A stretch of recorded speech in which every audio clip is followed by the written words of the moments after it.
بالله من الشيطان الرجيم بسم الله الرحمن الرحيم ولقد استهزئ برسل من قبلك فأمليت للذين كفروا ثم أخذتهم فكيف كان عقاب صدقت يا رب العالمين.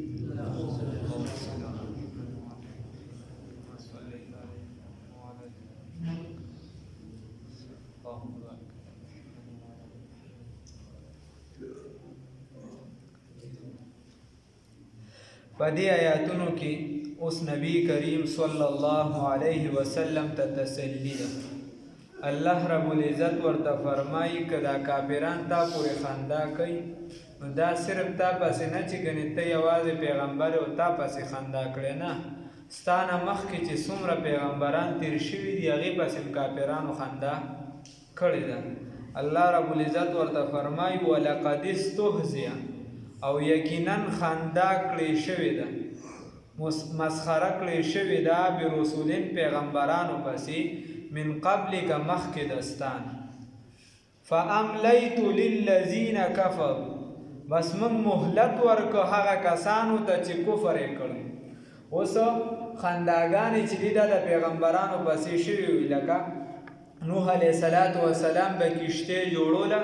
نو ای به ورته ووایي ناشنا کار کې په وچه باندې کشتۍ جوړې دا به چلیږي کم دی نو یو به ورپسې راپاسېد هغه به ورته وایي مړه یا مونږ که هغه لږې شانتې هغه اوبه نه دي کنده کې یا کوی کوي کې به دا کشتۍ چلی که نه، بل به ورته وایي دا چللی دا چللی، نو دغه خنداګانې به یې کولې. دکه شان بیا نبی کریم صلی الله علیه وسلم پسې دي خنداګانې کولې، لکه ابو لهب او ابو جهل دې دواړو باقاعده ډیوټۍ لګولې وي. یو ته به یې وي چې ستا په پلانکي ځای باندې به نن ډیوټي، هلته به رسول الله صلی الله علیه وسلم تقریر کوي نو چې ته هلته د هغه مخه ووایې، او دې بل ته به یې وي چې ته به په پلانکي ځای باندې د رسول الله صلی الله علیه وسلم مخه ووایې. دا ابو جهل چې دی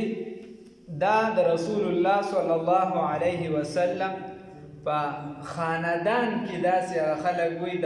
دا زمونږ ترونه کېږي دا زمونږ نیکونه کېږي، خانداني ته ور یوه سلسله وي، نو هغې کې د رسول الله صلی الله یو قسمه تره راته خانداني ته ور چې کومه سلسله وي. او ابو لهب چې و دا د رسول الله صلی الله علیه وسلم سکترو، دا یې سکترو. نو چې کله رسول الله صلی الله علیه وسلم به پیغام ورکو، لکه رسول الله یو پیره چې دی په عرفات کې رسول الله صلی الله علیه وسلم تقریر شروع نو ډیر زیات چې دی اثر هغې شروع کړ. چې کله اثر وکړ نو دا ابو لهب راپاڅېده او ورته یې وی چې دا زما واره دی، رسول الله صلی الله علیه وسلم دا زما واره دی او د ده تابعداري مه کوئ، ځکه چې دی نعوذ بالله من ذلک دی لیونی شوی دی، پاگل شوی دی. رسول الله صلی الله علیه وسلم مخامخ یې ده، الله دې معافي وکړي. بیا هم په دغه صحنه کې رسول الله صلی الله علیه وسلم بیا تقریر کو په مینا کې. نو چې په مینا کې کله تقریر کو نو ابو جهل راپاڅېد هلته کې او ورته وی زما نوم عمر بن هشام دی او دا زما واره دی، زه پیژنم، خو د ده دماغو کې مسله راغلی نعوذ بالله من ذلک او دی پاگل شوی دی لیونی شوی دی، هذا د ده خبره ګورې ونه منې. نو داسې باقاعده پیغمبرانو پورې دي خنداګانې کولې. نو رسول الله صلی الله علیه وسلم ته الله تسلي ورکوي چې دا صرف تا پسې نه کوي، دا دې مخکې پیغمبرانو پسې کړي دي، پیغمبر پسې به د ځان نه کیسې جوړولې. موسی علیه السلام پسې چې دی دا کومه ښځه تیاره کړې وه هغې په الزام ولګو، څومره لویه منصوبې جوړه کړې وه، نو دا خو دې مخکې هم کړي دي. الله رب العزت فرمایي فاملیتو بس من مهلت ورکو، من مهلت ورکړو للذین هغه کسانو ته کفرو چې کفر یې کړو کافرانو، ثم اخذتهم بیا مونیسل دوی لره بیا مونیسل هغوی، فکیف کان عقاب بس څنګه و زما سزا زما عذاب څنګه و. الله وی مهلت مې ورکه ښه مخکې ما یاد کې تیر شو کنه. الله رب العزت وی ته سمیږې نه نو د عذاب به درته ړومبي خواله راشي او بیا برور استاسو دی کورونو ته رادن نشي. الله هم دې وساتي. الله رب العزت وایي دا هم د سړي زامن نه جوړېدو، ما والله ښه ډیل ورکړه او صبر مې ورته وکړه، بیا مې چې بګریپ مضبوط کړ راټینګ مې کړه، نو فکیف کان عقاب. الله وایي بیا زما سزا څنګه وه، بیا یې دې چاپلار ته خلاص کړي. الله رب العزت وایي بیا زما سزا څنګه وه. نو د دې وجې دا قرآن داسې کلام دی، داسې کتاب دی چې دا تا ګوره دا بدني بیمارونه هم بچ کوي. الله خپله په قرآن کې وایي وننزل من القرآن ما هو شفاء ورحمة للمؤمنین. دا اسلام داسې دین دی چې دا به تا د بدني بیمارونه هم بچ کوي. که یو کس ډېر خیرن خیچن وي خو 5 وخته چې دی اسلام باندې پوره چلیږي، 5 وخته به لازمي مخ خلاص وینځي، که چېرته د غسل ضرورت راځي غسل به کوي. او چې د اسلام خیال نه ساتي نو دی بیا په غسل باندې څه کوي، دی بیا د مخ وینځلو څه خیال ساتي. اگر که ظاهري به چېرته چې دی نو اوس خو نن سبا چې دی زنانه چې دی سړي شو، سړي چې دی ښځې شو، میک اپ به هم لګوي، د سارې چې کالج ته ځي سکول ته ځي بل څه کوي، خو اکه شان به خیال نه ساتي. او که اسلام باندې سړی روان شي چې د روټۍ نه مخکې هم لاس وینځي وروسته هم لاس وینځي، دکه شان چې دی چاته کنځلې نه کوي، چا بسې بد رد نه وایي، د خلکو سره تعلق سم ساتي، څوک ورسره دی چا سره زیاتې نه کوي، نو بل به د سره نه کوي. او که فرض که بیا هم د سر څوک زیاتې وکړي دی به ورته بښنه کوي، دغه معاشره به جوړه شي، نو دی به هم په امن وي، په سکون به وي، دی به هم دنیاوي ټینشن به هم دته نه وي، تکلیف به هم ورته نه وي، ذهني تکلیف به هم ورته نه وي، او خلکو ته به هم نه وي.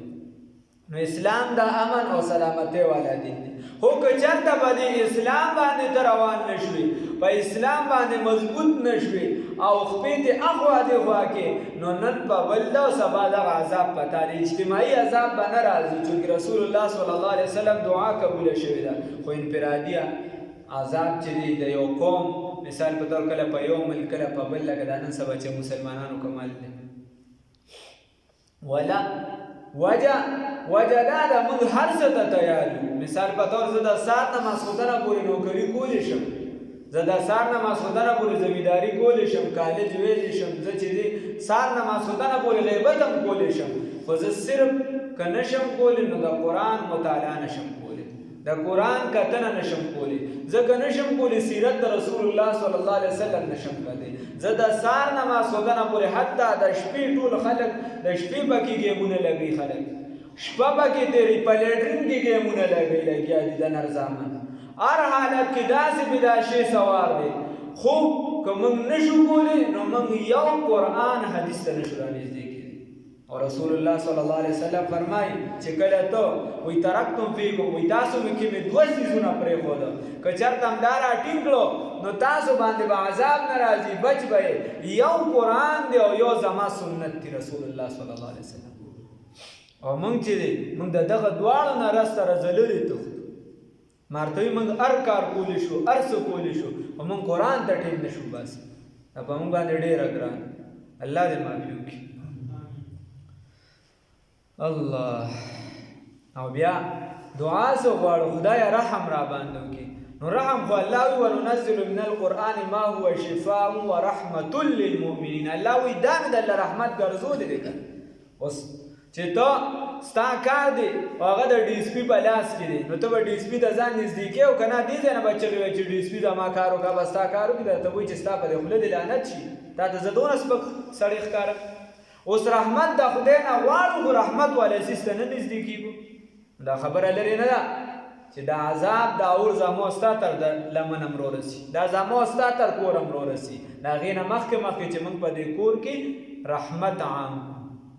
د قرآن قرآن حدیث کې راځي نه، د کور نه چې دی وي تاسو دغه مه جوړوئ، کانډر ته مه جوړوئ، نفلونه پکې کوه، ذکر کوه، د قرآن حصه پکې څه تلاوت کوه. الله دې توفیق راکړي. او خلک وایي موږ خو پکې ټي ویګان ګورو، ګناهونه کوو. که هغه نشي پرېښودی نو دا هم مه پرېږده.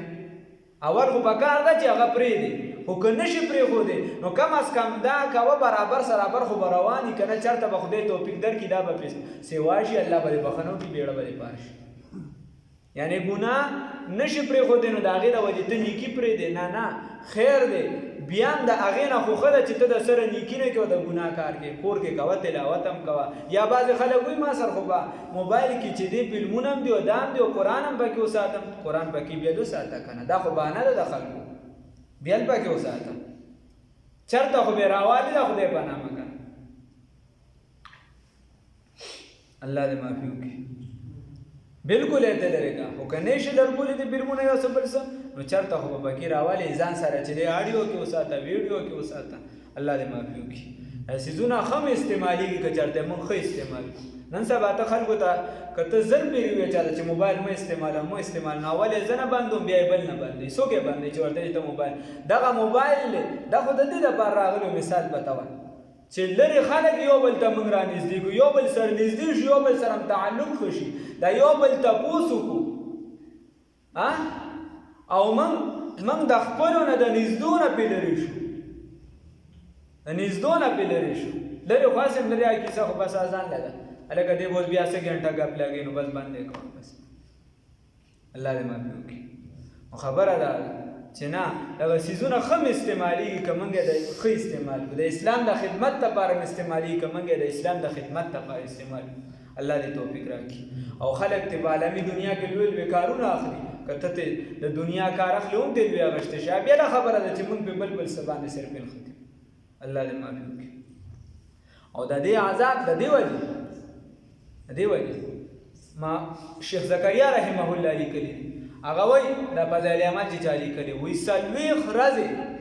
ته داسې عبادت وکړه چې ته د سره خانقاه نه راونوځې او اعتکاف ته ناست یې 40 ورځې پس راووتې او یوه پیره دې په ډي وي باندې نظر پرېوتی ټول نورانیت دې د مخله نو دا څیزونه دا خو عام دي د دې نه اوس بچ کېده څه دي د دې ښه استعمال دی د دې ښه استعمال دی الله رب العزت تیره له توفیق راکړي اسلام داسې دین نه دی چې بس دا صرف راغونډ شوی دی او بس د هغه 1400 سال مخکې لګېدو اوس نه لګي نه دا د قیامت تر سبا پورې به دا دین چې دی دا به لګي د زمانې سره ستا چې څومره پورې خدمت دی د اسلام کوه عذاب دا دی چې ته د غسیز غلط استعمال کړي عذاب دا دی چې ستا بچی دی ستا بچی دی مثال پته وه دغه زر سویم داسې ماشوم دی یعنې حافظ صاحب له راشي پلار یې وایي یاره پلار یې راشي حافظ صاحب له وایي داسې کار دی وایي ته دا ماشوم وې وایي دی بیا د شپې یېرېږي په خوب وایي دی بیا یېرېږي موسی حافظ صاحب داسې ده نو وایي ته وې بیا یېرېږي هغه نه چې بیا تپوس وکړي هلکه ولې یېرېږي بابا راته د شپې فلمونه ولګوئ څه واله بلاګانو واله مې زه بیا د شپې یېرېږم وایي بابا راته د شپې بلاګان والا فلمونه ولګوئ نو زه بیا یېرېږم د شپې کیا تے کیا ہے بخدا یاد نہیں اپنے اسلاف کا کوئی بھی ادا یاد نہیں چې اوس دا د ماشوم تربیت او نشونما ته په دې باندې وکړي چې تا غله موبایل ورکړي چې واله ګانا ولګوه واله فلم ولګوه هغه سبا هغه تا ته دعا وکړي او ستا به ښه رزق به وګوري الله دې معافي وکړي او ماشوم تربیت دا لخته ده بس چې څنګه دی نیغه لاړه نیغه او که نه تی دغه نه کې بس یو طرف ته به کږه شي بس لاړه کیسه دې روان شو سره زر دي که حفاظت دې والله وکړه ستا ته الله سبب پاتې شي ورنه که لارې ته دې وویشته چې څوک پرې راله هغه به اوچت کړي چې الله درکړي ته ورشه خلک ورپسې دعاګانې غواړي الله درله درکړي دې حفاظت پکار او چې دا تا کله دا مو نه وی ګورې که کله تا دا د اسلام د ده د تربیت خیالونه ساته نو دا بیا د دنیا په شعبه کې کړوان دی وشي نو دا بیا ستا نشي کېدی ستا به بیا خیال نه ساتي نو داسې بچي باندې ته څه کې چې کله ستا د دې ضرورت شي چې هغه ستا خدمت وکړي او هغه تا له اوږه در نه کړي کله ستا د دې ضرورت شي چې ستا جنازې له دې زوی چې دی اوږه ورکړي او هغه ستا د جنازې نه چې دی نو پوزې ته چې دی رومیال ونیسي او وروسته ودرېږي هغه ته دا پته نه وي چې بهی په کور کې ناست دی جنازه فرض کفایه ده او چې میدان ته راغلی بیا فرض عین ده داسې فرض ده لکه څنګه چې مونځ فرض دی الله دې معافي وکړي او خلک دې تښتي په خدای کې نو که د مونځ خو د کار دغه دی دا زما د لیدلو د سترګو او د اورېدو خبره ده بالکل په مخامخ باندې خپل پلار پسې خدای شته خلک وي خدای پاک د 20 ګزه په قبر کې نور ښکته کړي الله دې مو داسې نه چې لکه دا د غربت مربت کاته د غربت مربت نه د مالدارۍ کیسې الله دې معاف وکړي ولا نو خبره داره چې تربیت ښه پکار دی رزق هغه دی زمون ټول مهنت د زمیندارۍ د څه دپاره خو د روټۍ دپاره دی که نه د سکول ټول مهنت موږ انسانیت ګورې نه جوړو موږ د چا ذهن دا نه جوړو چې موږ هغه ته دا وښایو چې بهی ته به یو ښه انسان جوړېږي موږ هغه ته دا ښایو چې ته به ډاکټر جوړېږي اوس دا ورته نه ښایي چې ښه ډاکټر به جوړېږي هغه ته موږ وایو ته به ډاکټر جوړېږي ته به پایلټ جوړېږي ته به فوجي جوړېږي ته به پولیس جوړېږي نو د هغه په ذهن کې صرف دا ده چې بهی زما د ټولې نوکرۍ نه چور دغه دی چې زما مخې ته به یو میز پروت وي او زه به په کرسۍ باندې د خان په شان ناست یم او خلک به زما نوکران هغه ته موږ خدمت نه ښایو هغه ته موږ خدمت نه ښایو د انسانیت نو د هغې نتیجه هغه زمانه رسته رسته خرابېږي هر کس غواړي چې زما د بل کس نوکري څوک هم دا نه غواړي چې زه د چا خدمت وکړم حتی د مور او پلار په خدمت باندې خلک په مخامخ موږ ته وایي دا خو مړه د دې ځای کیسې په داس په خدای کې نو که د اوسنګې لګان په دې الفاظ راځي دا د دې ځای کیسې دي بازار ته وځئ د پلار رور مور دا کیسې ختمې شوي دي د هغې نه مخکې چې د عذاب ستا تر در لمنې رارسي ته ځان د دې نه بچو ساته د بچو ښه تربیت وکړه دنیا مې والله حاصله کړه دنیا حلاله حرامه نه سود نه بیمه نه د بل حق نه الله دې معافي وکړي افمن هو قائم آیا هغه الله قائمون چې هغه ساتونکی دی علی کل نفس په هر یو نفس باندې چې نگران دی په هر یو نفس باندې بما سره د هغې کسبت چې سره د هغه عملونو چې هغوی وکړي دي یا الله رب العزت یا فمن هو قائمون سره د هغه افمن هو آیا هغه ذات الله افمن هو آیا هغه الله قائمون چې سره هغه ساتون کې دی قائم دی یا عالم دی علا کل نفس په هر یو نفس باندې بما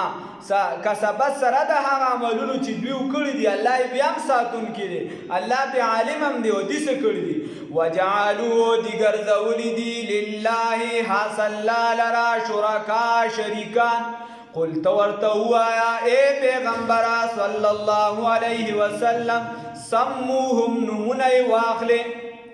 د دې هندوانو دومره خدایانې اوس هم څه وخت د تاریخ لیکوي چې د دې د افرادو نه هم خدایانو تعداد زیات د افرادو نه د خدایانو تعداد زیات نو الله رب العزت ورته وایي چې تاسو ته خو د خپل خدایانو هم پته نشته قل ورته ووایه پیغمبره صلی الله علیه وسلم سموهم نومونه یې واخلې شابه خپل خدایان نومونه خو واخلې که یو څو پکې مشهور دي د هغې ورځي بس او د هرې علاقې بیا د هغې کې د هر کس خپل خپل بوت الله ورته وایي ام تنبئونه آیا تاسو خبر ورکوئ دغه الله رب العزت دا بما په هغه څه باندې لا یعلمو چې نه پوهېږي فی الارض په ځمکه کې ام بظاهر من القول یا کوئ تاسو سرسري خبره الله رب العزت وایي تاسو خدای ته خبر ورکوئ تاسو چې دا کوم څیزونه پټوئ د خدای درته خپل پته نشته ستاسو خپل چاته چې خدای وایي او د خدای سره شریکان جوړوئ د هغې درته پته نشته نو تاسو خدای ته خبرداري ورکوئ زه یې ووایه ورته نومونه یې څه دي الله ته خو چې څه دي په ځمکه اسمانو کې په دې عالم دی بیا الله رب العزت ورته وایي ام بظاهر من القول یا دا موږ په پښتو کې وایي دا څه بکواس کوي الله رب العزت ورته یا ام بظاهر من القول یا څه سرسري خبره کوي د ځان نه مې یو کیسه جوړه کړې ده بکواس هم جوړ کړی دی چې دا خدای دی او دا د ټوخي دی او دا د تبې دی او دا د پلانکي شي دا خو د ځان نه کیسې هم جوړې کړې دي بل الله ورته داسې نه ده الله ورته وایي بل زینا بلکې هسته کړی شوي دي للذین دپاره د هغه کسانو کفرو چې کافران دي مکرهم کفر د دوی وصدو بند کړي شوي دي عن السبیل د نیغې لارې نه ومن یضلل الله چا لره چې الله رب العزت ګمراه کي فما له نو بس نبوي د دیو د پاره من هاد څوک هادي چې څوک الله ګمراه کي او ما تاسو ته وایي هغې کې لومبنی قدم دا بنده خپل علي بیا الله رب العزت پرې رضا شامل شي بس ځکه وجه څه کې او د هدایت طرف ته چې د قدم اخلي نو الله درته په استقامت در نصیب کوي الله دې راکړي نو الله وایي وما یضلل الله چې دې د ګمراهۍ طرف ته ځي نو چې الله څوک ګمراه کي د هغه نه بیا ته هادي لټوه بیا به ستا پلار هم په لاره نه کي لهم د دیو د پاره عذابونه دي فی الحیات الدنیا په زندګۍ د دنیا کې ولعذاب الاخرة وعذاب د آخرت چې دی اشق زیات سخت دی د دنیا په زندګۍ کې ورته چین سکون آرام به ورته نه چین سکون هیڅ قسمه به ورته نه دا تړه لیکلې خبره ده بس وما لهم نبوي د دیو د پاره من الله علاوه د الله تعالی نه یا په مقابله د الله تعالی کې من واق سوک ساتون کی او سوک محافظ یا سوک بچ کون کی الله رب العزت وای د دنیا په زندګۍ کې چې دی د دیو د پاره مشقت دی عذابونه دي او د آخرت په زندګۍ کې د دې د پاره چې دی عذابونه دي او د الله رب العزت نه د دې د پاره بیا سوک بچ کون کی نشتا الله د عذاب نه بچ ولقد استهزئ ويقينا استهزاء کړی شوی وا خندا کړی شوی وا برسول پیغمبرانو پسې من قبلک مخکلتانا فاملیت بس من مهلت ورکړو للذین کسانو تا کفرو چې کافرانو ثم اخذتهم بیا منسل دیو لرا بیا منسلیو دی فکیف کان عقاب نو بس څنګه دی زمان سل فکیف کان عقاب بس څنګه دی زما عذاب فکیف کان عقاب بس څنګه دی زما سزا ورکول افمن هو قائم آیا الله رب العزت چې ساتون کړي علی کل نفس هر یو نفس لرا ټول نفس لرا بما کسبت سره د هغه عملونو چې هغه کړی دي وجعلوا دیگر زولی عمل سشل وجعلوا غرزولی دی لله الله رب العزت لرا شرکا شریکان الله نو ساتي قل ورتوا اے پیغمبر صلی الله علیه وسلم سموهم نمونی واخلی ام تنبئونه یا آیات اسو خبر ورکوي الله رب العزت لرا بما بهغه سبان لا يعلم چې هغه پنه پويږي فی الارض بزمګه کی ام بظاهر من القول یا تاسو کوي سرسری خبره بل زوینا بلکی هستکلی شوی دی للذین د پاره د ها کسانو کفرو چې کافران دي مکرهم کفر د دیو وسدو او بنکلی شوی دی عن السبیل د سمیلارنا ومن یضلل الله تعالی چې الله رب العزت گمراه کی فما له من هاد نو نبوی دای د پاره سوک هادی لهم د دیو د پاره عذاب ندی فی الحیات الدنیا په زندګۍ د دنیا کې ولعذاب الاخرة عذاب د آخرت اشق ډیر سخت ډیر تکلیف والا دی وما لهم او نبوی د دیو د پاره من الله ما سوا د الله نه من واق سوک ساتون کی او حفیظ حفاظت کون کی یا سوک بچ کون کی الله نے په خپل فضل سره د عذاب نه بچ